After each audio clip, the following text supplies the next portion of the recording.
Assalamualaikum warahmatullahi wabarakatuh. Sebelumnya, izin memperkenalkan, kami dari kelompok 8. Nah, di sini kami hanya berdua saja, dikarenakan dua anggota kelompok 8 tidak dapat dihubungi dan juga tidak berkontribusi dalam pengerjaan proyek ini. Jadi, kami hanya berdua dalam pembuatan proyek ini. Mungkin izin memperkenalkan diri. Pertama, nama Nama saya Tiwi Mustika Dewi dengan NPM 24170511034 dan dengan rekan saya.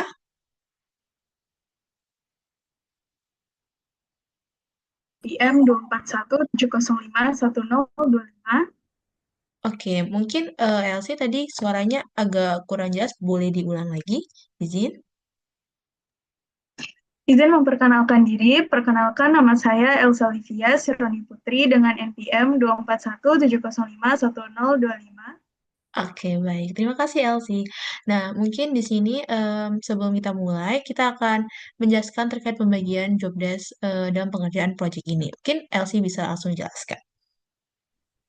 Baik, untuk pembagian job desk, itu kami berdasarkan fitur. Jadi, untuk Tiwi sendiri, dia mengerjakan bagian fitur login register, lalu pemilihan role, dan juga profil.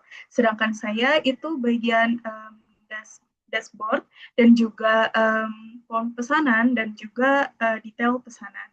Dan untuk job desk TV itu sendiri, akan saya persilahkan untuk rekan saya untuk lebih menjelaskan lebih baik. Baik, terima kasih, Elsie. Mungkin saya izin share screen terkait penjelasannya. Oke, sebentar. Nah, jadi di sini mungkin sebelumnya saya telah membuat database ya, namanya database-nya itu Laundry App, di mana terdapat mungkin di sini kita akan fokus pada beberapa tabel saja yaitu pelanggan dan pesanan gitu. Nah, di sini udah terbuat gitu ya dengan beberapa atributnya. Nah, mungkin langsung saja kita akan bagian ke bagian aplikasi NetBeans-nya.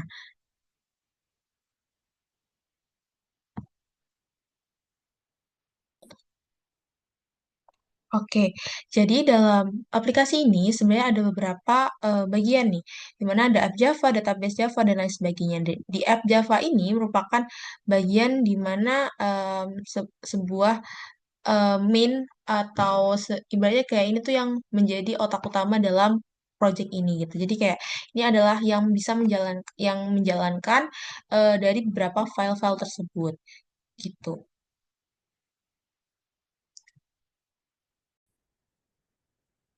Nah, selain itu, setelah app Java, ini ada database Java, dan di database Java ini berisi logika-logika atau kode-kode yang mengarah ke bagian SQL yang ada di PHP MyAdmin tadi gitu. Kita langsung sini aja. Jadi di sini ada berapa nih? Ada yang bagian ini sesi database gitu ya. Kan ini mengkoneksikan dengan em, kalau ini untuk mengkoneksikan dengan SQL-nya untuk kode yang ini. Di sini untuk kita inisialisasi database ini seperti tabel pelanggan, ini tabel pesanan, lalu di sini ada tabel oke, di sini tabel pesanan dan tabel pelanggan aja dulu. Dan selanjutnya di sini ada beberapa em, action nih atau metode gitu. Misalnya untuk fitur login dan registrasi, di mana ada register pelanggan, di mana lewat database Java ini yang terkoneksi gitu ya. Di sini ada nama, username, password, alamat dan lain sebagainya ini itu bakal terconvert gitu ke PHP MyAdmin gitu. Dan di sini oke. Selain itu ada juga login pelanggan gitu. Jadi selain register gitu kan. Jadi register tuh ibaratnya alurnya tuh ini pengguna itu bakal menuliskan gitu ya berapa data-datanya lalu dimasukkan nih atau terconvert ke database lalu nanti di bagian login pelanggan ini dia tuh akan membaca database tersebut gitu apakah sesuai dengan database gitu. Nah, ketika sesuai berarti nanti logikanya dia bakal bisa masuk tuh. Nah, terus selanjutnya ini ada insert pesanan. Mungkin ini bakal dijelaskan oleh Elsie yang terkait pesanan-pesanan. Nah, oke. Dan selanjutnya mungkin kita akan ke bagian role selection controller dulu. Jadi, sini ada juga role selection XML. Nah, jadi di sini mungkin sudah kelihatan. Jadi pengguna nanti bakal akan memilih role mereka sebagai pembeli atau sebagai penjual atau nanti si store laundry-nya gitu. Nah, sini untuk sistem yang telah kami buat itu kami baru membuat yang bagian untuk pembeli gitu dan untuk penjualnya dalam segi penjual ini masih dalam tahap pengembangan. Tuh. Nah, selain itu, di sini untuk role selection ini, misalkan nih, private void handle pembeli gitu. Ketika dia mendapatkan input, kayak throws IO exception gitu, dapat input gitu, dia bakal ngerut atau dia tuh akan berpindah ke session login gitu. Dan kalau untuk yang handle penjual ini masih belum bisa, maksudnya ya masih dalam tahap pengembangan dan akan kami kembangkan dalam beberapa hari ke depan gitu. Dan selanjutnya sih untuk alert ini sebenarnya untuk pesan aja gitu. Kalau misalkan dia error. Dan selanjutnya di sini ada bagian mungkin login dulu gitu, login fxml karena nanti alurnya tuh dia pilih role terus login gitu. Nah, ketika pengguna itu dihadapkan dengan menu login, ketika mereka belum punya akun, mereka bisa membuat akun nih, misalkan belum punya akun.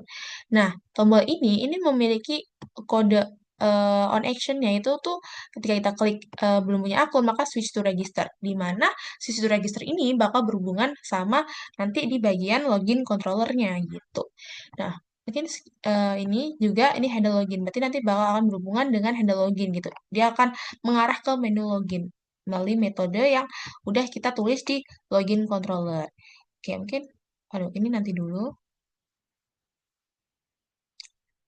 Oke.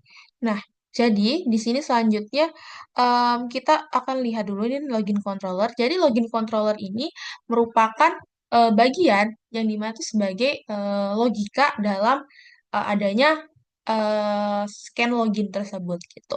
Nah, ini seperti ada metode void ada login gitu untuk gimana sih dia cara masuk apa logika jalannya login gitu kayak pertama di sini dia akan terima input output gitu, string username, string password gitu. Dan selanjutnya ada juga beberapa pesan alert gitu.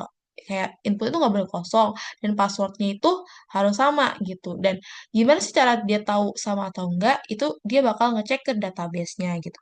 Hal ini seperti kita lihat nih, seperti database login pelanggan gitu. Jadi bakal ngecek apakah benar nih inputnya itu sesuai dengan yang udah dibuat sebelumnya di register.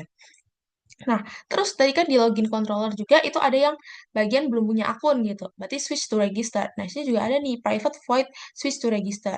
Nah, ketika dia klik itu, maka dia akan berpindah ke scan register, di mana akan berpindah ke bagian halaman yang register tadi gitu. Dan ini untuk pesan-pesan alert juga.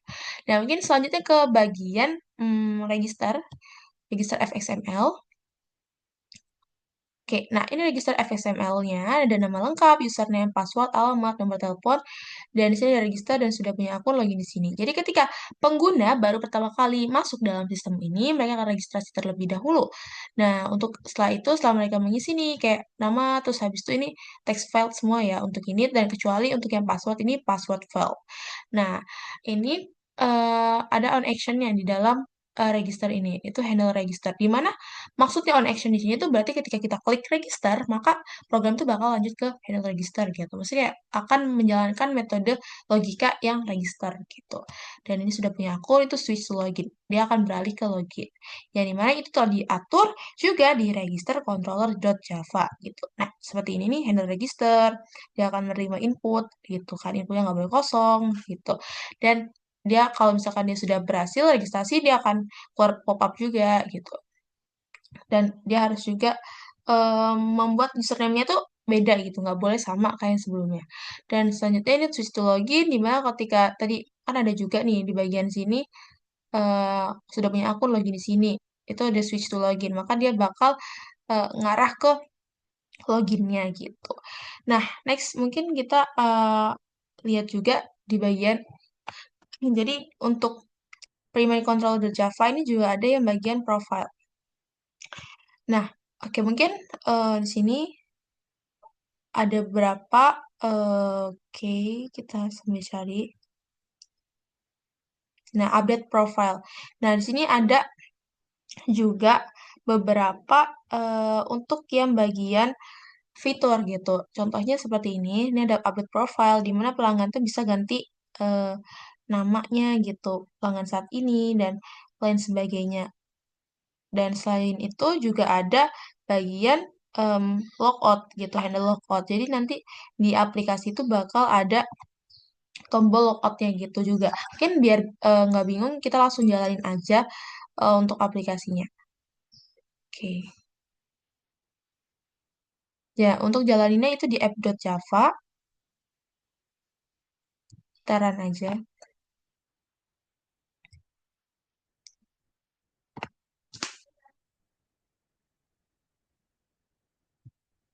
Oke, tunggu.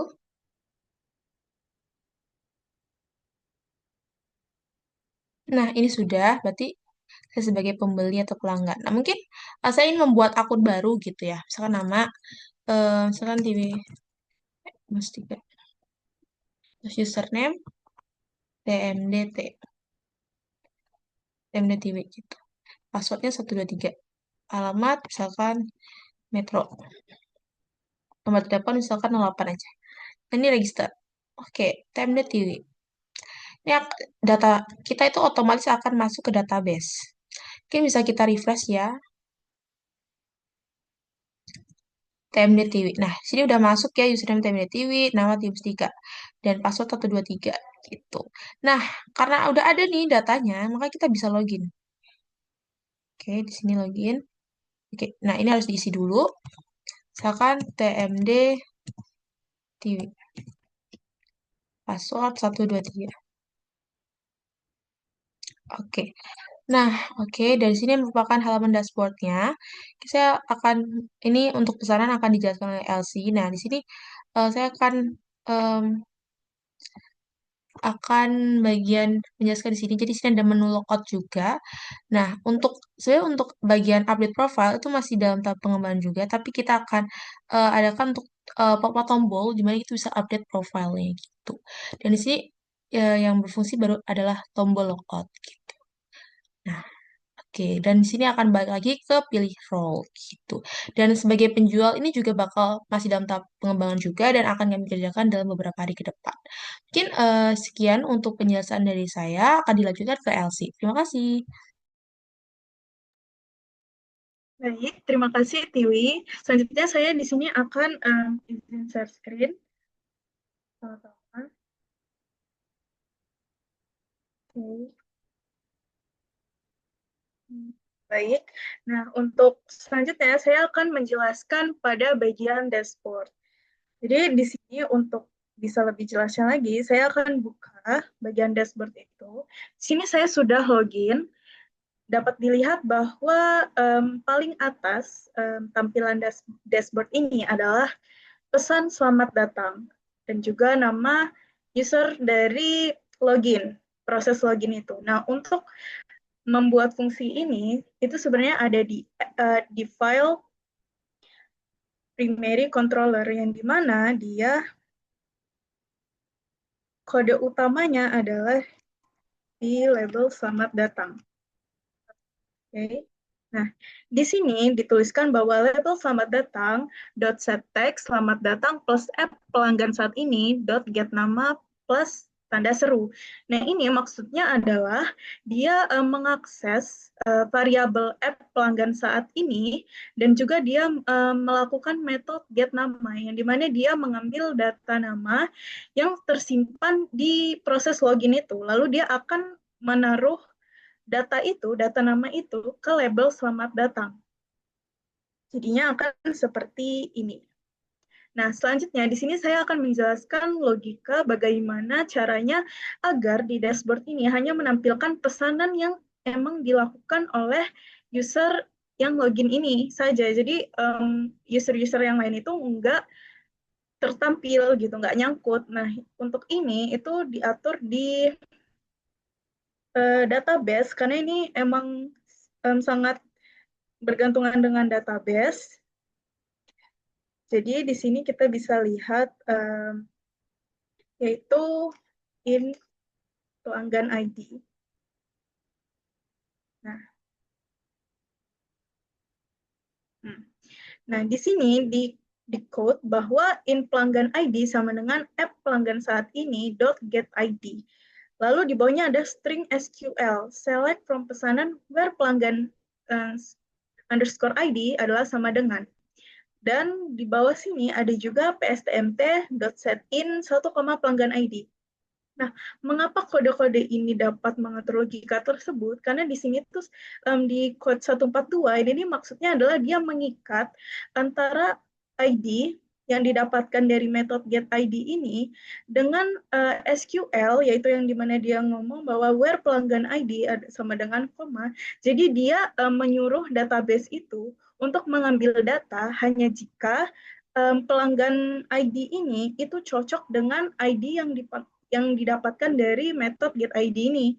Jadi nanti di dashboard itu hanya menampilkan pesanan yang dilakukan oleh getID tersebut atau user yang login tersebut. Nah, di sini saya akan melanjutkan penjelasan untuk ringkasan status pesanan.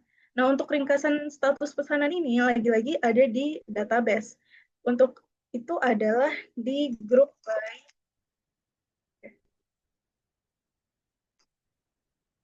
by status.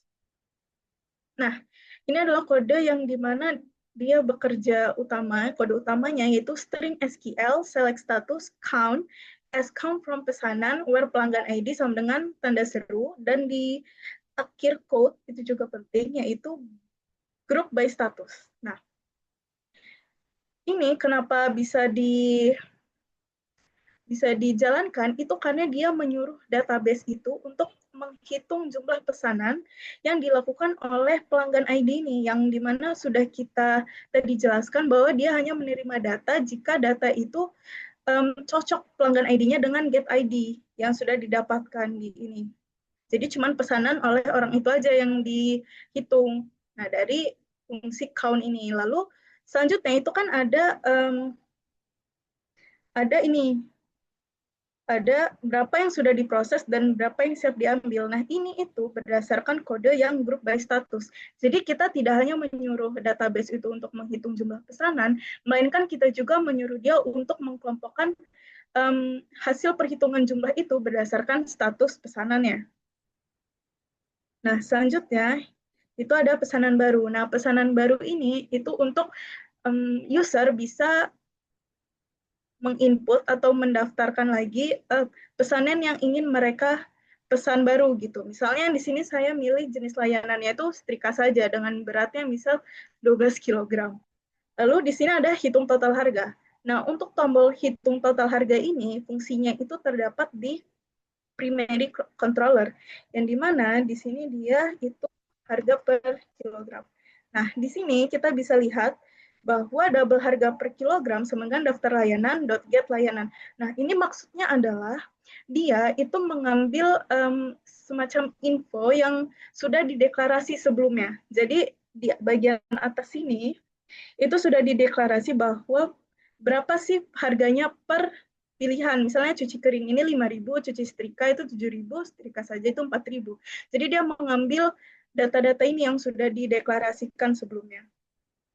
Nah, aduh. Nah, selanjutnya itu di sini ada double total harga. Nah, ini adalah fungsi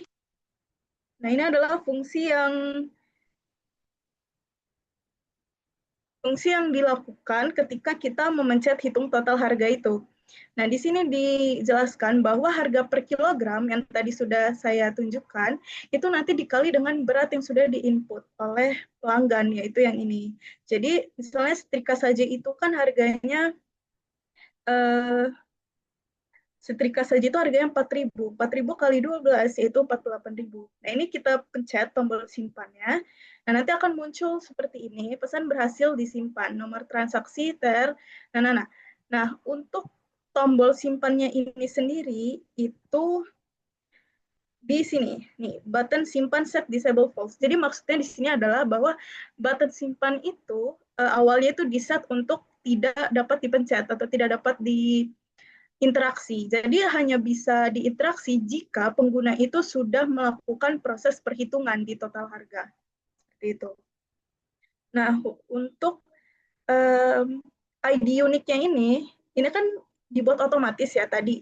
Nah, untuk otomatis ini kita lakukan di primary controller juga, itu TX.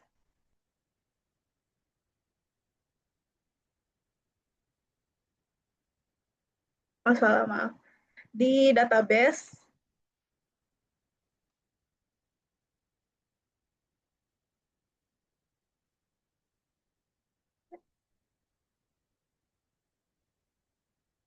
oh TR, maaf. TR ternyata. Nah, di TR, nah ini. Nah, untuk gimana caranya fitur itu bisa mengeluarkan primary key itu, di sini kita memakai fungsi return tr strip plus tanggal plus tanda strip plus random number yang sebenarnya sudah dideklarasi di sini. Jadi nanti dia bakal mengeluarkan tulisan tr dan tanggal. Maksudnya tanggal ini adalah tanggal di mana um, pengguna itu melakukan pemesanan itu. Lalu random number ini maksudnya adalah 4 digit number. Jadi biar punya ID unik. Bisa kita lihat bahwa di sini tanggalnya itulah tanggal sekarang pelanggan itu melakukan pesanan. Nah, selanjutnya adalah status pesanan. Nah, status pesanan ini itu kan terdapat tombol batal ya di sini. Nah, untuk mengatur tombol batal ini logikanya itu sama di primary control, yaitu button batal. Mungkin saya cari saja.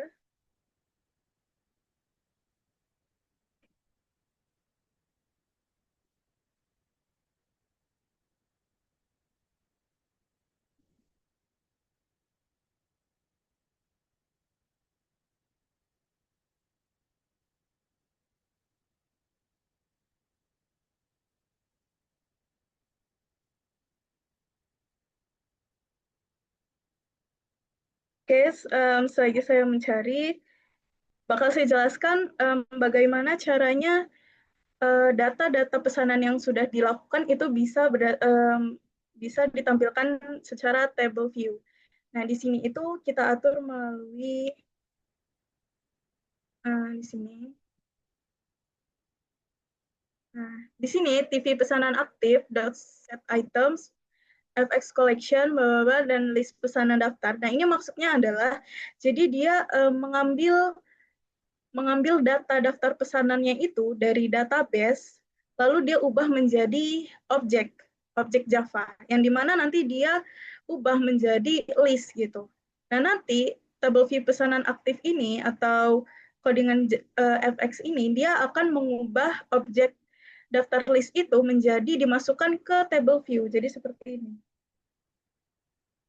Jadi langsung dimasukin sama dia melalui table view.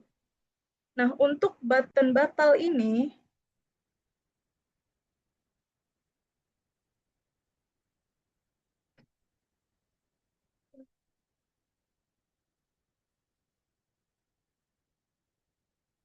gimana ya? Button batal.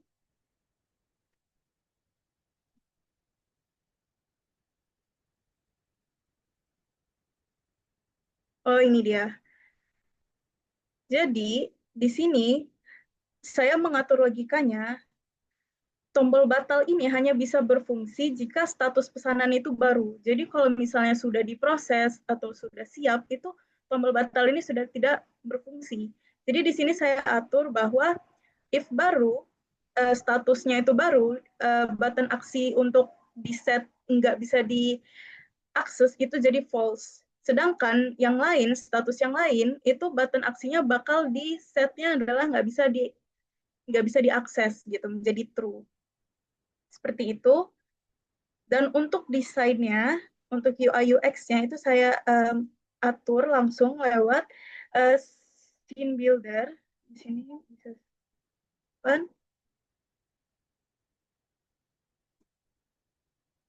Hmm.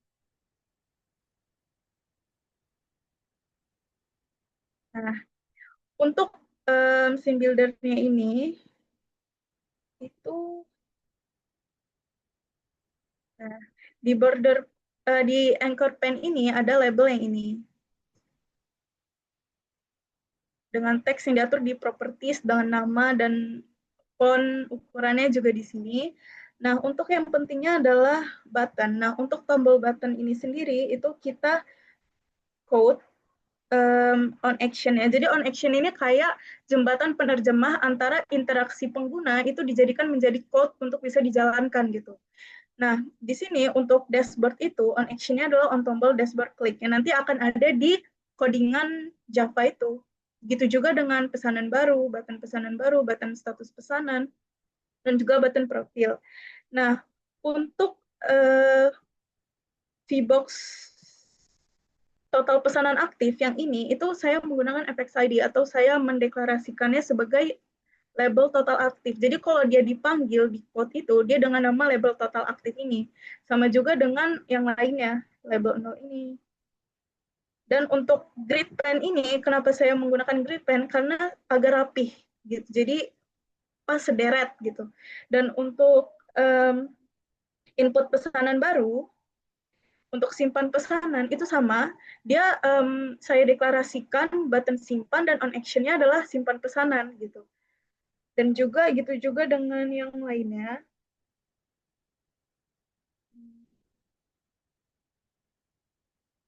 Aduh. Nah, di sini sama juga untuk ini seharusnya di ini dulu sih biar agar terlihat, cuman untuk mempersingkat waktu karena zoom-nya ada minimal waktu, jadinya saya lanjut aja menjelaskan ke FXID-nya. Nah, di sini TV pesanan aktif maksudnya adalah pesanan aktif itu akan dimasukkan dalam bentuk table view. Sekiranya seperti itu, mohon maaf jika ada kesalahan untuk penjelasan. Terima kasih.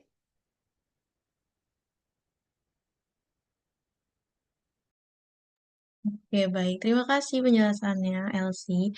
Nah, mungkin sekian video yang dapat kami berikan atau kami sampaikan. Kurang lebihnya kami mohon maaf. Kami akhiri. Wassalamualaikum warahmatullahi wabarakatuh.